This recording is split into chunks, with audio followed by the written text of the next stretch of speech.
Hi, everybody, and welcome to this webinar, our sixth webinar at Templeton World Charity Foundation on open science.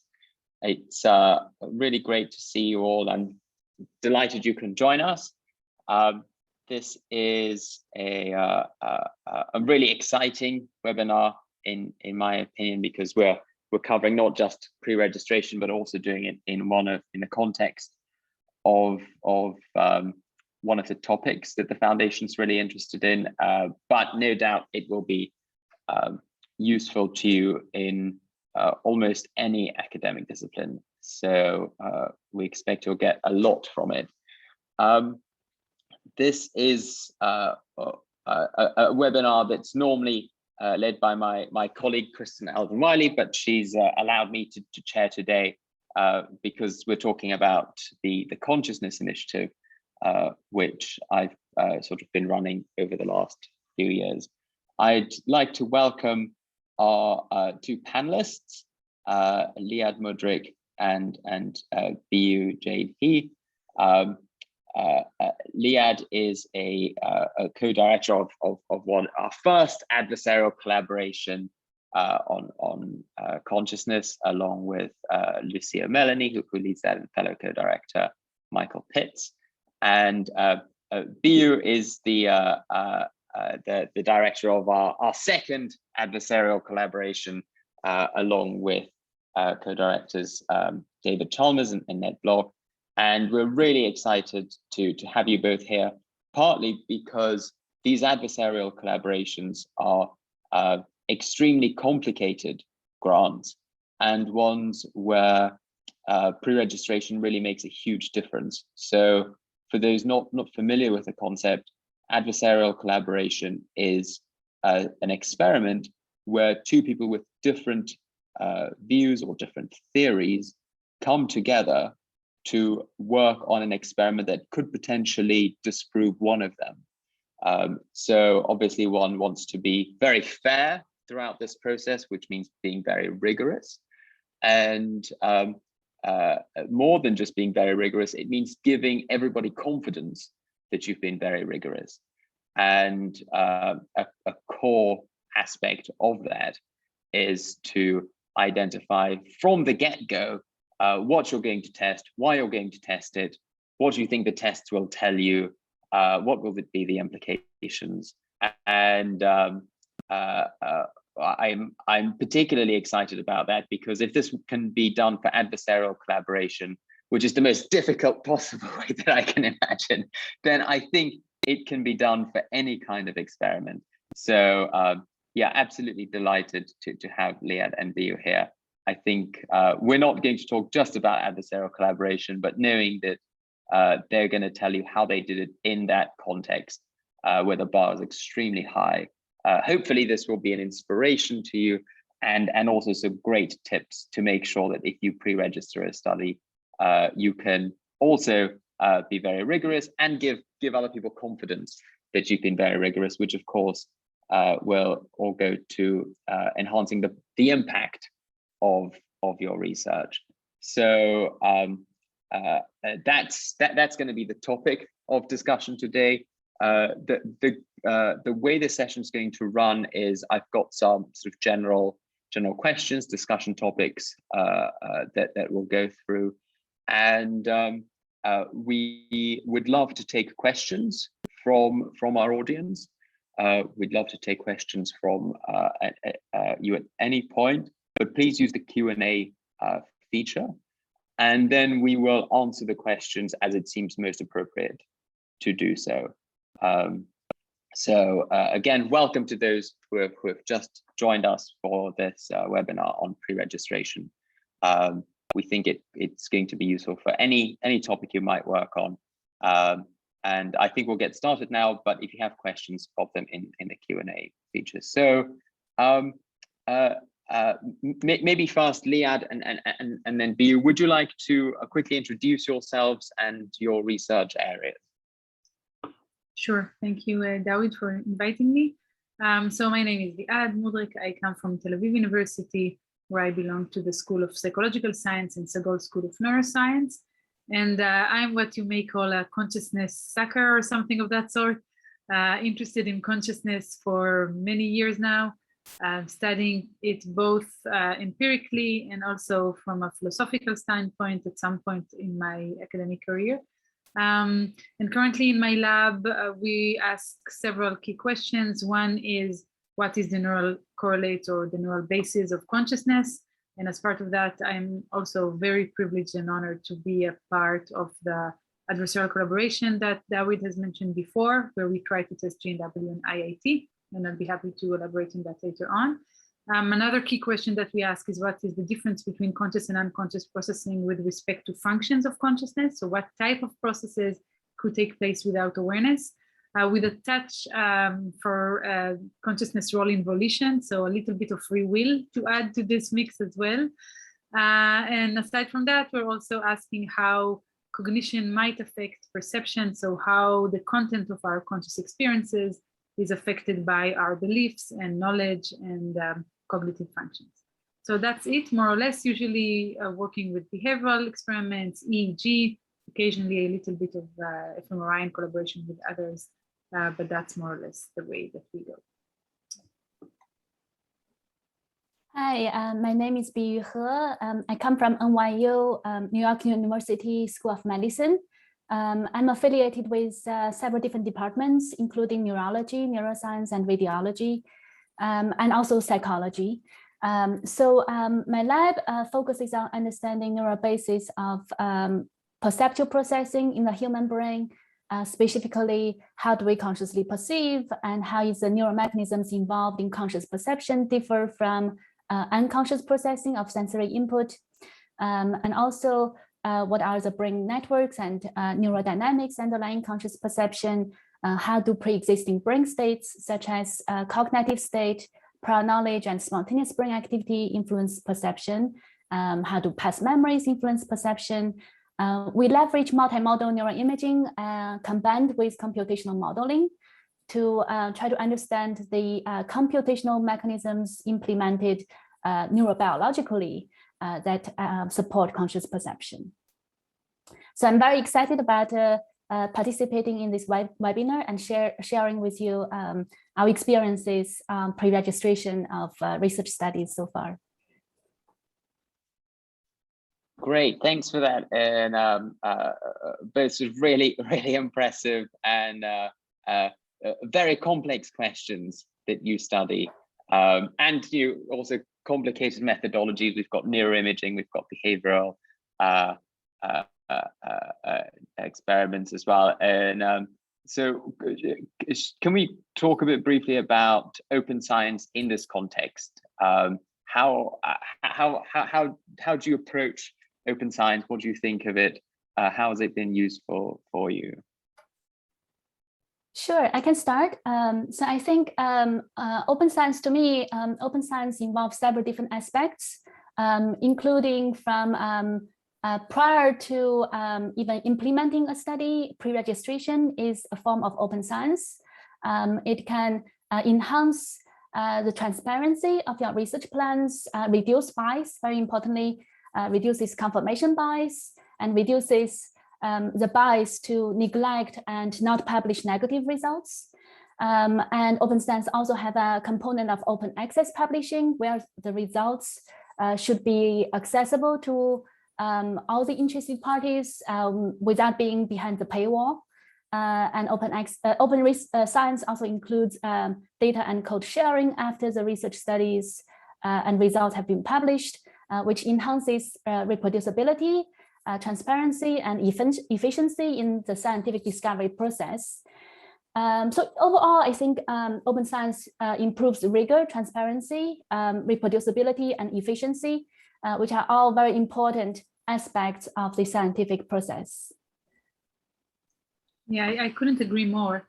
And I think that we are very fortunate in the respect that we get to live in an era where the practices of neuroscience change and science in general change. So I remember when I was a PhD student, we didn't pre-register experiments. We didn't conduct a sample size in order to determine what is the required sample size. We made many of the analysis later on. We didn't share data to that extent that we do today. And we didn't do replication. So we just published an experiment, a study with one experiment often. And that was the common practice. Now, of course, I don't want to make it sound as if we did bad science before. We were careful. We tried to do our best. We wanted to avoid errors and so on and so forth.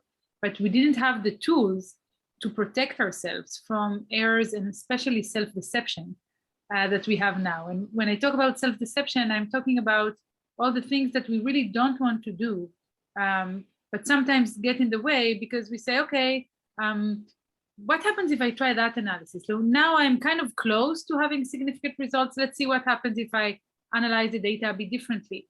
And at the end of the day, we only publish the analysis that works.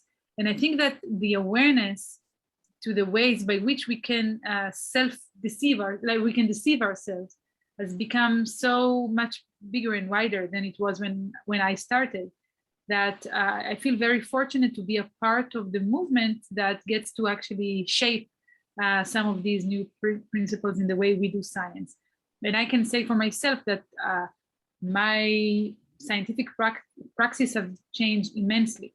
And one of the things that made me realize the importance of open science was actually when one of the key papers that I published for my PhD was not replicated by another lab. And I cannot, even begin to describe how dreadful that moment was when I actually got to review the paper where they didn't replicate my own finding. And then I felt as if I have now a choice what to do with this new information. And what I decided to do was to have a large scale in-house replication pre-registered where I tried to replicate it myself. And I also failed. And I published that failure and I owned it in a way. And that made me realize to a greater extent the importance of in-lab replication and of, first playing with the data as much as you want. I think one of the biggest concerns people have about pre-registration is that it limits our scientific freedom or our curiosity, and it really doesn't have to be that way. So first, you can explore the data as much as you want. You can conduct all the analysis you have in mind.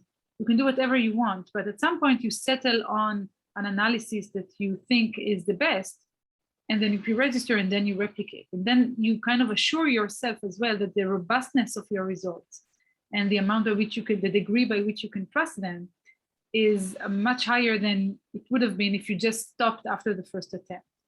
And also an important aspect, I think people, maybe I'm getting ahead of myself, but just one more point before I end, is I think one of the biggest fears of scientists with, thinking about pre-registration is that once they pre-register, they cannot do anything else. And let's say that they realize that their analysis approach was wrong. What do they do then? Because they already pre-registered. Well, the answer is, if you found, in my opinion, if you found a better analysis, amend your plans, but just be transparent about it. Say, my original plan was to do that. I then realized, because I got some reviews or I canceled, that there is another approach. Here are the results the way I intended to analyze them. Here are the results with the new and improved analysis. And everything is fine. You can still do what you did before the pre-registration idea, but now everything is out in the open. So you're super transparent about what you plan to do and what you actually did and how that might affect the results. And this transparency, I think, assures us that the scientific work that we are doing would be much more reliable than what we have without such tools. It was a very long answer. Next time I'll be shorter. No, but it's a good explanation. Actually, it's important sometimes to hear these stories where pre-registration and replication actually helped you identify a set of findings that could not be replicated and potentially would have saved you and others a lot of time, because you stopped at making that assumption in the field and you can now focus on other things. So I wonder whether in this case, should we be thinking of open science more as a set of practices that guide us to make sure we're on the right track, rather than a set of constraints that sort of hold us back from publishing the good stuff? I think that first and foremost is a state of mind. So first thing is to kind of accept the values behind open science.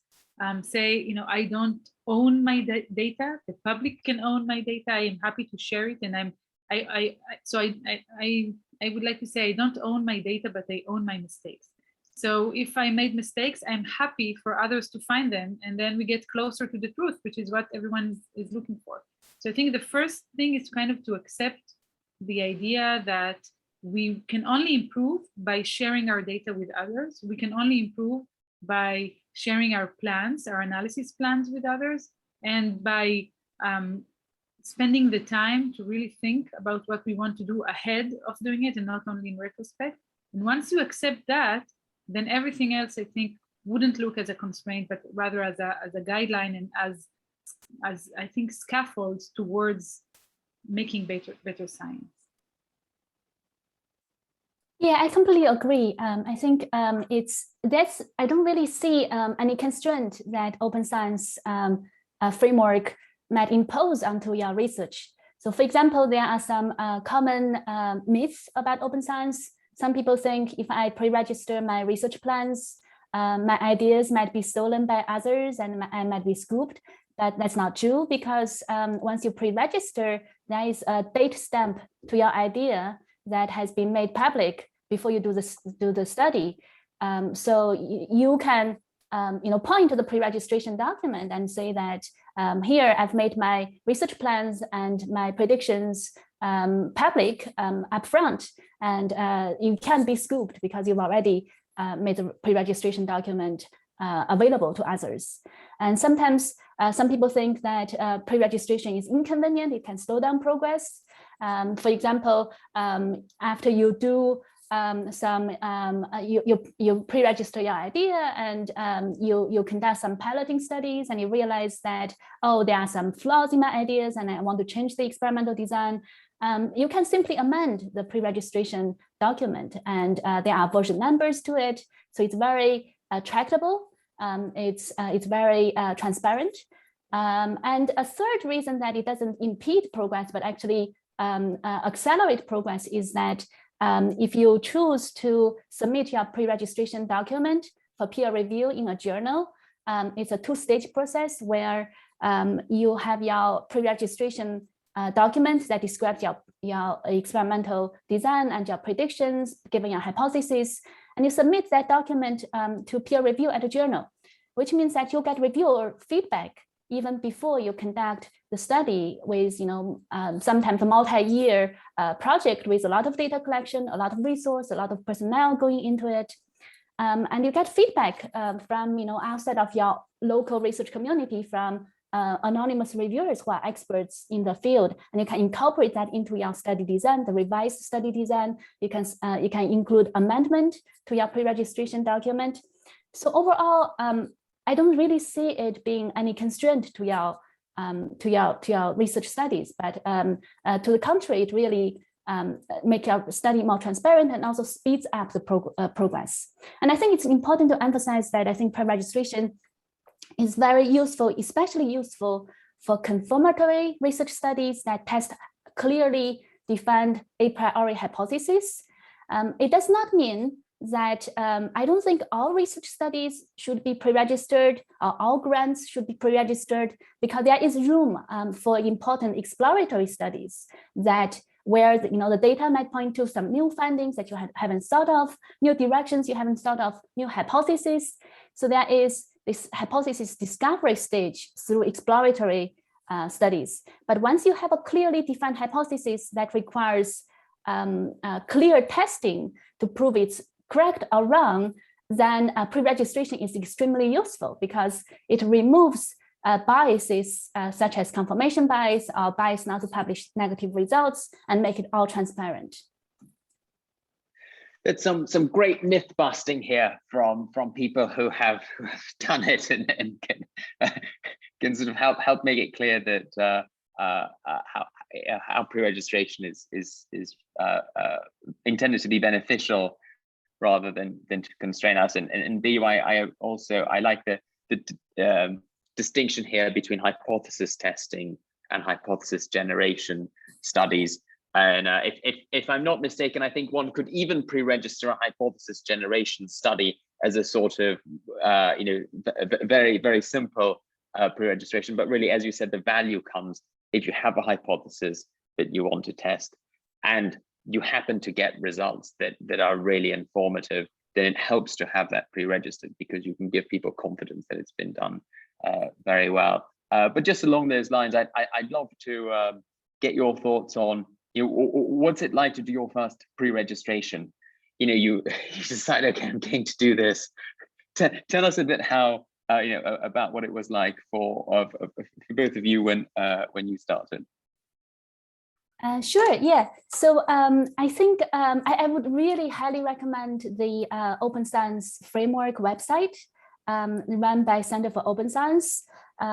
So when I first started with pre-registering our study, funded by Templeton World Charity Foundation, under this adversarial collaboration that Dawid mentioned, the OSF website, it's osf.io. It's extremely helpful. It's got a lot of materials on open science in general and on pre-registration of studies, including introductory 101 materials about how you would do it, an exhaustive list of journals that participate in publishing registered reports, which is research results coming from pre-registered studies, and some myth busting, like the kind of misunderstandings I mentioned earlier, and answers from a lot of people with a lot of experience to it. So for us, it was a very simple and straightforward process. We had the most important work here is to come up with a thoughtful pre-registration document that clearly outlines your research study, your research plans, and predictions made by your hypothesis. And then simply you just upload that to OSF website and following the very clear instructions they outline. And I think one thing I want to mention about the complementary nature between confirmatory and exploratory studies is that in a lot of these registered reports published by these journals that participate in publishing pre-registered studies, there is room to describe exploratory analysis, but it's very, in this framework, you have a very clear way to differentiate confirmatory studies or analysis that test hypotheses and exploratory analysis of studies that uncover new findings that are potentially unexpected. Yeah, I very much agree. And I also want to highlight that there is a large degree of freedom in pre-registration. First, because there are different types of pre-registration you can do, right? So also in the OSF, on the OSF website, you could decide which type of pre-registration you would like to go for. And you can then choose if you want to make it public, which you don't have to if you're concerned about scooping and you're not satisfied with the idea of a timestamp. You can put an embargo on it and only make it public for the reviewers once the paper comes, or make it public upon publication or within a specific amount of time. There is also a different line of pre-registration, which Biyu has mentioned before, which is a registered report, where the main difference here, just to make sure that everyone is on the same page, in a pre-registration, what you do is you outline all the details of your analysis and the methods and the sample size, and you put it on the OSF, for example. There is a timestamp. So everything is very clear and it's there, and you can either make it public now or upon decision, as I mentioned before.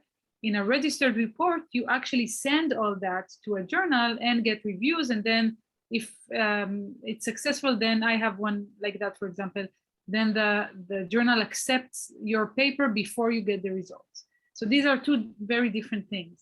And another degree of freedom that is very important, and that was also raised, I think, in a question from the audience, refers to what you write in the pre-registration. And someone asked, true or false, is an uninformative general and vague pre-registration, is it worse than no pre-registration? And I would say yes, because then you enjoy the prestige of pre-registering your study without committing to the actual analysis that you're going to do. So I think it's critical that if you decide to pre-register your study, you do it in a way that would be indeed informative and constraining, because otherwise you didn't do anything, right? If you just say, I'm gonna analyze the results using Bayesian analysis. I've done that, for example, before I understood the importance of details.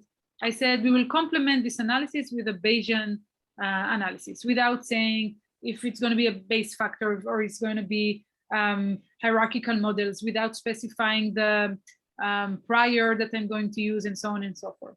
So the more detailed your pre-registration is, the better it is in protecting you from, massaging the data later on, but the more valuable it is also for reviewers and also for the readers of your future paper in assessing how many degrees of freedom you left for yourself to do the analysis. And just to say again, I know that people are afraid from that. If you specify details and you decide that there is a better way to do it, that's okay. It's not a Catholic marriage or something of that sort. You can change your mind as long as you're transparent about it and explain why you decided to change your mind. As a sort of quick and easy analogy, I've been told one can think about pre-registration as, if you fly on a plane, would you rather have the be on a plane where people designed parts and then tested the parts and then put the plane together, or someone just built a plane and were like, let's see if it flies, right? And I suppose in a way, doing this pre-registration opens you up for opportunities for improvement and enhanced rigor earlier on, so that the final product is better. Along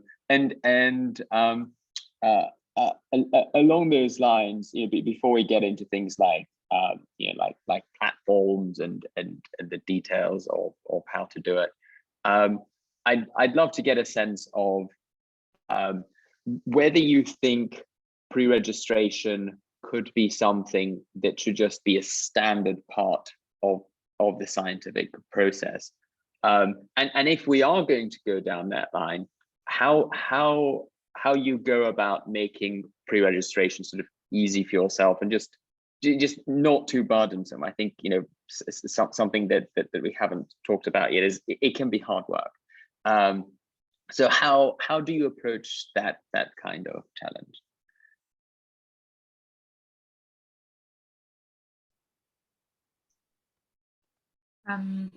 So I typically, when I put in all the hard work for the pre-registration, I think about the work that I save later on when I will publish the paper.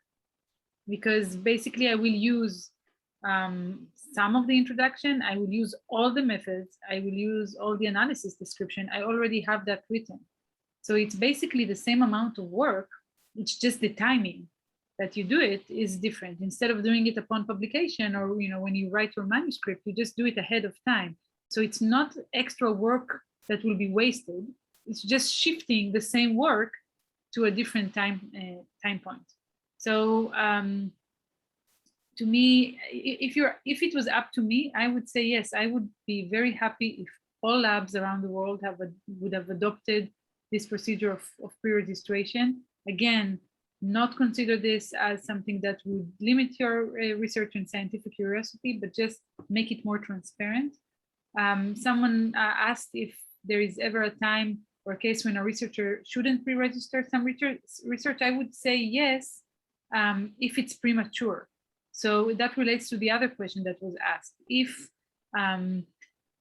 you pre-register your study at a stage that is too premature to be specific, then yes, I would say that the pre-registration doesn't help. But in all other cases where you know what you want to do and you already piloted it and you have a clear sense of the analysis that you would like to perform, then in my lab, we do it for every study. So there is no study, even before I met you, Dawid, and started in this project in which pre-registration was a huge part. Our common practice in the lab is run a pilot, get results, pre-register, replicate, only then study. And I guess that's also related to the unpleasant experience I had when I had a study that wasn't replicated. So I'm trying to protect myself against that as well. And I found that it's really helpful. It helps the students and myself to think the hypothesis through and find problems in the design even before we conduct the experiment in a more efficient manner, in my opinion. And also in journals, I find that when I submit the manuscript, it is often considered an advantage if it was pre-registered. At least that's how I experience it. Yeah, I agree that I don't think it's more work. It's more like splitting the work into maybe 2 different stages where you have maybe the introduction and methods written out prior to the data collection and analysis that actually test the hypothesis. And when you have the results, you write the results and discussion section. So overall, it's not more, I don't think it's more amount of work, maybe, one more round of journal submission, but you get the reviews feedback early and you can incorporate that into your study design. And that's wonderful because you have additional feedback from experts that you normally don't interact with. So that really helps with rigor and sometimes innovation of the scientific process too, because the reviewers might have new ideas you haven't thought of. I think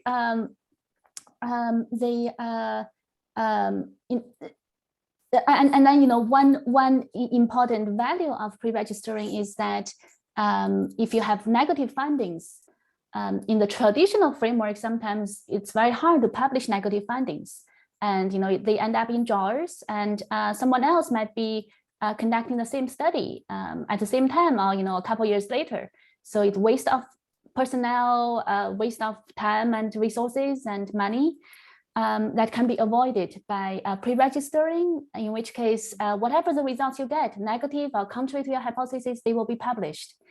And on that note, there are journals that explicitly state that they will publish negative findings. For example, eNeuro is a journal that, at the very beginning of the journal, they specifically mention we will publish replication and negative findings, and that's very great, regardless of you pre-registered or not. But in pre-registering study, you can publish those in any of these journals that accept registered reports. And replication is very important. So I think a lot of labs, including my own, try to perform some form of replication within the lab before you publish the results. Either it's using a different stimuli condition or different sample or cross-validation within your data set. But pre-registration just makes that whole process more transparent and public from the outset, from the beginning. And I think, again, I make the distinction between confirmatory studies that test hypotheses and exploratory studies that are hypothesis discovery. And I think for confirmatory studies, there are all the good reasons to register your study. It makes your results more convincing. And for exploratory studies, I resonate with what Liad said. If you pre-register a study plan that's very vague and not very specific, then the value is reduced in pre-registration. And in exploratory studies, if a study is exploratory from the beginning, I think it doesn't have to be pre-registered. Because if you do write out the experimental design, it might be not very clear because you will be doing exploratory analysis. And I think there's important room left for the serendipitous scientific findings. Yes, I guess that's my answer to that.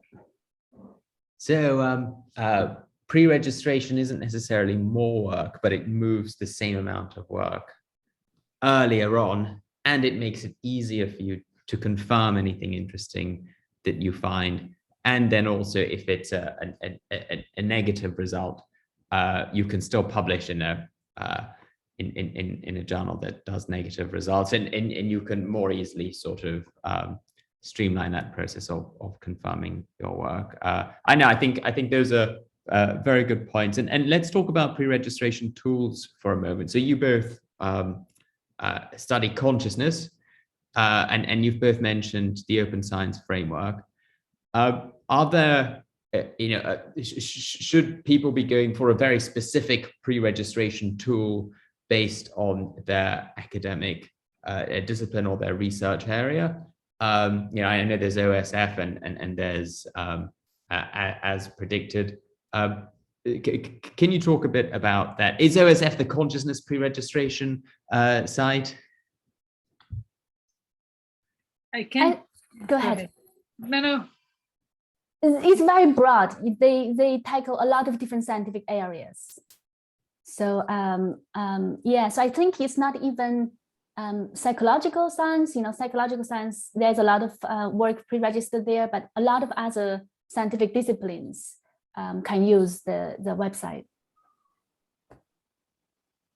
Yeah, I agree. I think it's a matter of choice. I don't think it's that an important choice, as long as the platform is visible and it's reliable. That's the most important thing. I think the most critical aspect of pre-registration is what you put into the pre-registration. Also, in OSF, you have different templates which you can use. I've never used as predicted, but I know many people do and enjoy that as well. So I don't think that is that important, especially not as important as what you actually write and the level of detail that you go into. Okay, great. So the tools are general. You can go to either as predicted or OSF, regardless of the methodology that you plan to use. I think we would love to take some questions from the audience. I see there's a question on consciousness, which I think we can get to if we sort of get through some of the pre-registration things. But hey, I'll just sort of quickly ask, what are your thoughts on pre-registrations in cases where I already have the data? And are there any instances where this can be done credibly? Yeah, so we had cases where, so the best way to do it, of course, is to pre-register before you acquire any of the data. And that seems to be the cleanest way to go. But we had cases where, so I don't know how it is for you, Biyu, but in my university, we get this influx of subjects at the beginning of the semester, and they are good subjects. So we want to take advantage of that. And I had a student where the experiment was already ready and the students were coming and we wanted to use them as subjects. But the pre-registration wasn't, well described. So we had all the important components there, but the language, I didn't like the language yet. And I felt that we need more work. So we started running. We didn't look at the data at all. In parallel, we worked on the pre-registration, and 2 weeks after that, we pre-registered the study. And we just specified that in the pre-registration, you have this clause where you say, I already started to collect some of the data. So far, I collected 6 subjects. I declared that I did not look at their data, and that's it. So again, that's what I also meant in terms of flexibility, that this allows you can be flexible about it as long as you're honest. This is what we did. We had a good reason to do it. I would have preferred to pre-register before, but we couldn't, and we didn't want to lose the subject. So that's what we did. And I think that makes sense. Yeah, I agree that you can pre-register a study if the data collection has begun, but you have not done the critical analysis that tests your hypothesis. The reason that the second part is important is that there's a worry that once you have done the analysis to test your hypothesis, even if you don't have the full data set, the preliminary results might introduce some bias in your thinking about, if the preliminary results does not fit with your hypothesis, you might want to, change the study design in a way that confirm your hypothesis potentially. At least the reader might have the worry that that might happen. That's why it's typically recommended to pre-register your study before you have done any analysis that directly test your hypothesis. In my experience, there are journals that accept a registered report and require that no data collection on the study, no data collection that's relevant to testing hypothesis has begun prior to you submitting the stage 1 submission. That, in other words, before your pre-registered research plan is accepted by the journal in this in-principle acceptance, some of the journals require that you should not have begun data collection that tests your hypothesis. And if you have those data with a date stamp prior to the stage 1 acceptance cannot be used in the final publication. So that is to mitigate bias that might occur in the data collection process, but those constraints are journal specific, depending on where you want to publish your registered report. Great. Well, I think as we wait for some more questions to come in, maybe we can jump to consciousness for a moment. I see we have a question here on whether consciousness studies indicate that it's closer to a phenomenological process or a force outside the being that's accessed by it. Do you have any? I know it's a bit of a tangent, but since we've got two distinguished consciousness researchers on the call, do you have any thoughts on this topic? I would appreciate a clarification of the question. So if Paulo can explain a bit further what you mean. So the question is it, so I understand what you mean by phenomenological process, but what does it mean a force outside the being? Or Paulo can speak up, that would be great.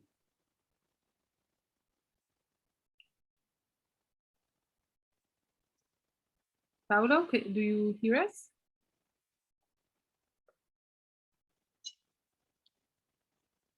Now, I'm not sure if the webinar technology allows us to do that. Kristen has sort of invited. Or I suppose you could speak or type if you'd like, Paulo. Yeah. Or Biyu, if you understand this better, then. Yeah, as unclear as you are about what the force means, for example. But definitely what we can say is that so one of the greatest challenges in studying consciousness is how to probe that phenomenological aspect of it, because it's much easier for us to determine if subjects have access to a piece of information. So can they report that they, let's say, saw it or experienced it? Or do they report that they didn't see it? That's easier for us, or we can use physiological measures, but it's much harder to probe what it is like that subjects have, the phenomenological aspect of it. And there are different ways to try and probe that. Yeah. And I see that Jon suggested the question is about I-18 and panpsychism. But what would be the question then? I'm not sure. Whilst we let people think about this, I'll tell an anecdote from my experience of speaking to people in this field. My background is in neuroscience, but it was in neurodegeneration, Parkinson's disease. And when I first started speaking to researchers on consciousness, I realized just how much more complicated it is than many other things. I remember we've had these conversations about, okay, you've got somebody who looks at something and they say, oh yes, I have seen that dot. I have the phenomenological experience of that dot.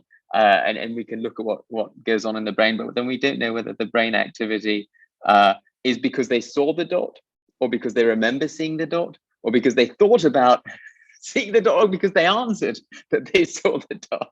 And I suppose that's one thing that makes this field so much more difficult than certainly other questions I've been used to.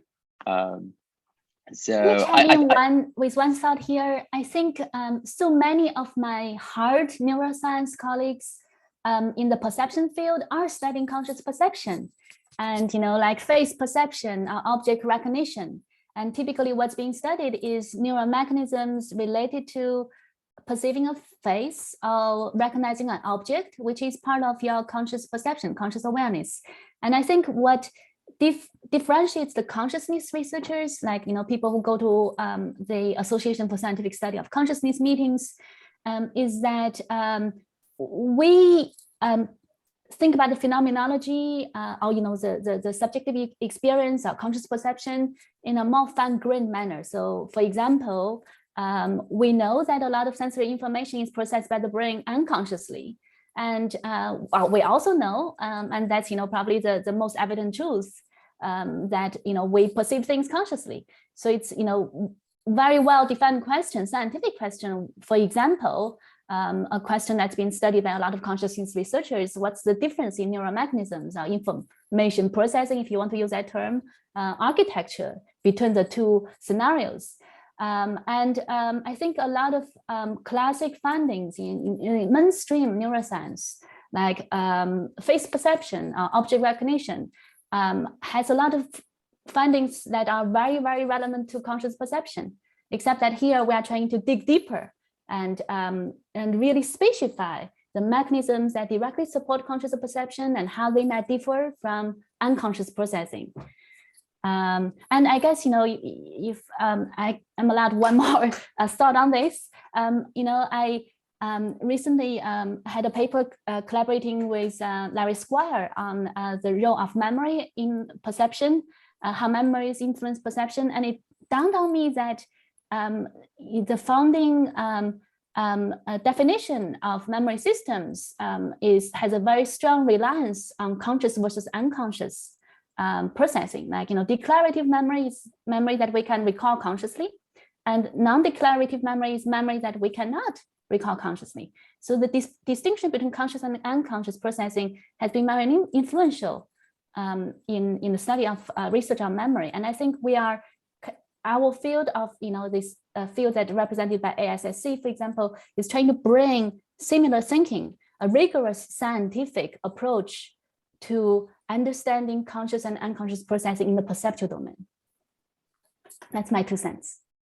Thank you. No, this is a tremendously complex subject, which is, again, I'll take the opportunity to encourage people that if pre-registration is possible in the field of consciousness, then hopefully that would be an inspiration to people in any research field to benefit from it. But let's quickly come back to, just in the interest of time, let's come back to the pre-registration, how it's done and so on.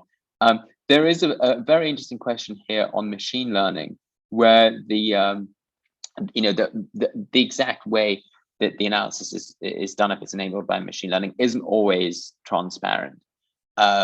And I'd love to get a sense of how one could deal with that in pre-registration. Is pre-registration a matter of making everything completely transparent, or is it maybe a matter of just saying how you made decisions and what decisions you're going to make, or is there a middle ground? And any thoughts on that?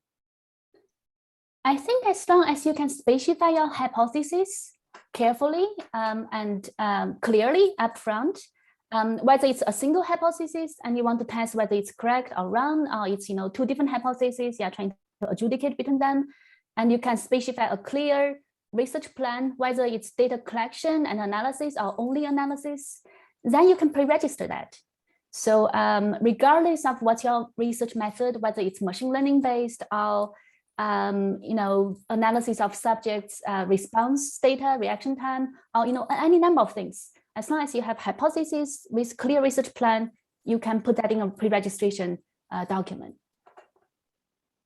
Yeah, I agree. And we had one paper where we used, it was for image analysis, but the AlexNet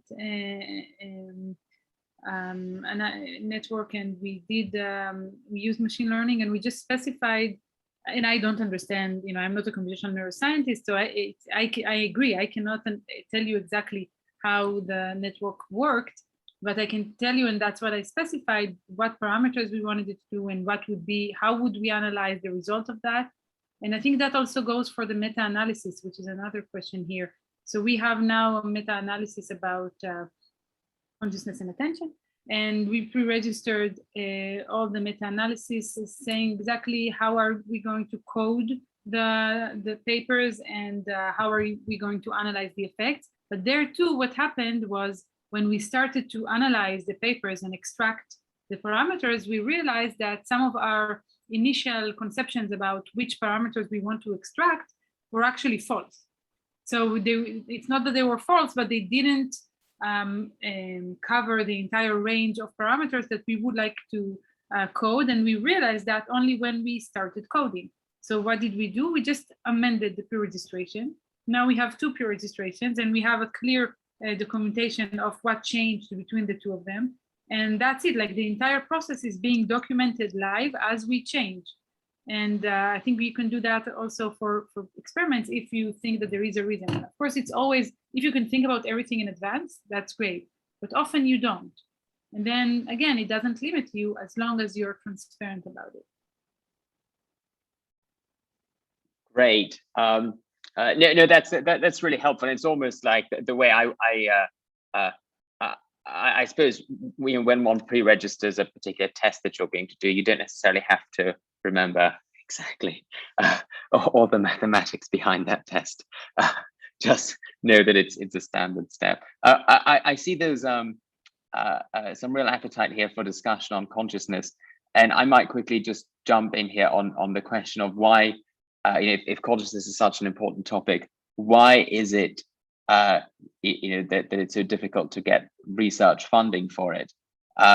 And the reason I'm going to jump in here is because there are 2 funding, well, at least 2, there's a third, I can't find a link now, but there are 2 funding opportunities here in this space. I've just posted a link on one of the sub-granting competitions that we've supported that really is about supporting efforts to get more sort of government level funding in the field.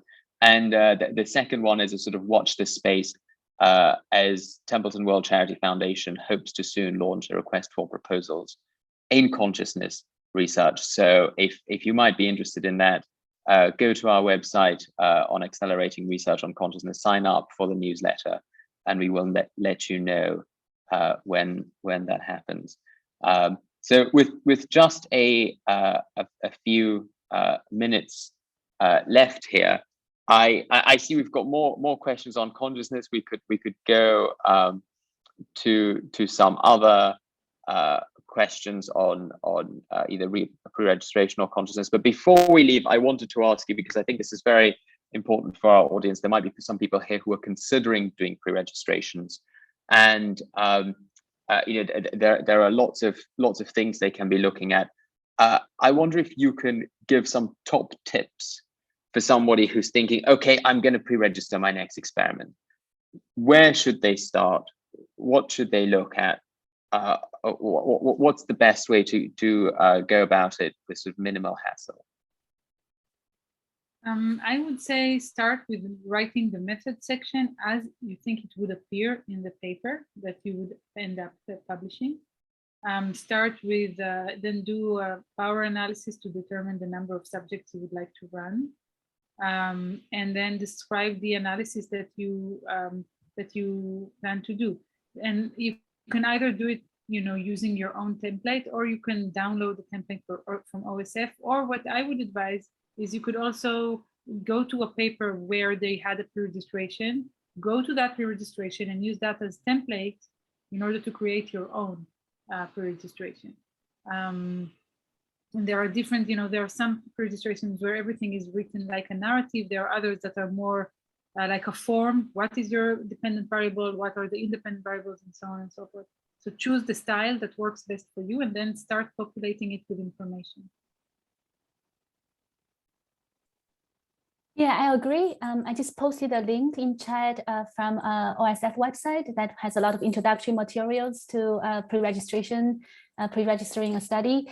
And I think I would add to what Liad said, that you want to think about what hypotheses you are testing and what are their predictions, and how will your research plant research, clearly specified in this methods draft, test those hypotheses. And one thing that we did in this adversarial collaboration project funded by Dawid's program at TWCF Foundation is that we had a prediction table, and we found that to be extremely helpful.